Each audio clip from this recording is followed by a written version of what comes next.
کے 5 دن ہیں. حج کے کتنے دن ہیں؟ 8, 9, 10, 11, 12 ذوالحجہ. 8 ذوالحجہ کو حاجی نے جانا ہوتا ہے مینا، اور وہاں ہم نے 5 نمازیں پڑھنی ہیں. 5 نمازیں پڑھنا وہ سنت ہے: ظہر، عصر، مغرب، عشاء اور 9 کی فجر. ٹھیک ہے، this is the most crucial and most important day of حج.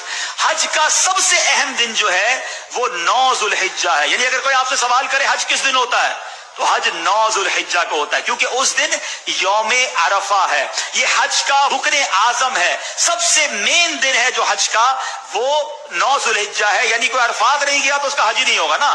تو حج کا جو مین دن ہے وہ عرفات کا دن ہے. پورا دن عرفات میں گزارنا ہے.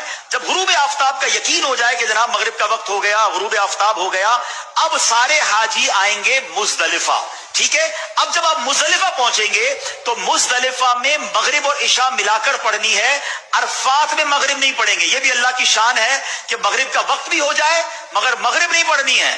مزدلفہ جانا ہے اور وہاں عشاء کے وقت میں، مغرب کے وقت میں نہیں، عشاء کے وقت میں مغرب اور عشاء ملا کر پڑھنی ہے. اور فجر بھی مزدلفہ میں پڑھیں گے. پوری رات ہماری کہاں گزرے گی؟ مزدلفہ میں. اب جو صبح آئے گی، کون سی صبح ہوگی؟ کون سی صبح ہوگی؟ 10 کی. 10 تاریخ کو کیا ہوتا ہے؟ کیا ہوتا ہے؟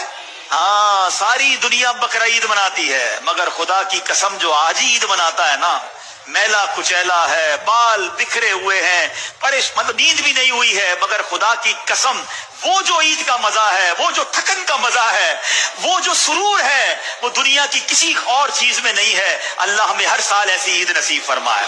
اب رات کو کنکریاں ڈھونڈ لینی ہے. اب 10 ذوالحجہ کو 3 کام کرنے، اس کی روٹین یاد کر لیں.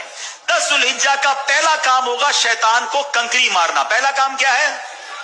شیطان کو، ایک ہی شیطان کو مارنا ہے، بڑے شیطان کو. ٹھیک ہے، بڑے شیطان کو 7 کنکریاں مارنی ہے. دوسرا کام، جیسے ہی کنکری مار لیں گے اس کے بعد قربانی کرنی ہے. ٹھیک ہے، کنکری مار کر آپ نے اپنے معلم کو، اپنے گروپ والوں کو، یا جو بھی لوگ آپ کی قربانی کا انتظام کر رہے ہیں ان کو بتانا ہے کہ میری قربانی کر دیں.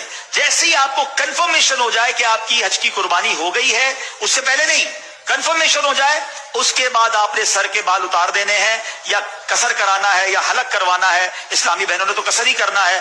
اب آپ کا حج کا احرام اتر جائے گا. جیسے ہی سر کے بال اتارے، ساری پابندیاں ختم.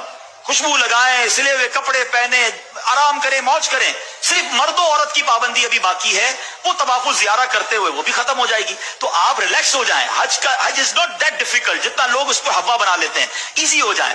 اب 10 ذوالحجہ کو، اب جب آپ نے سارے کام کر لیے تو افضل تو یہ ہے کہ 10 تاریخ کو ہی طواف الزیارہ کر لیا جائے.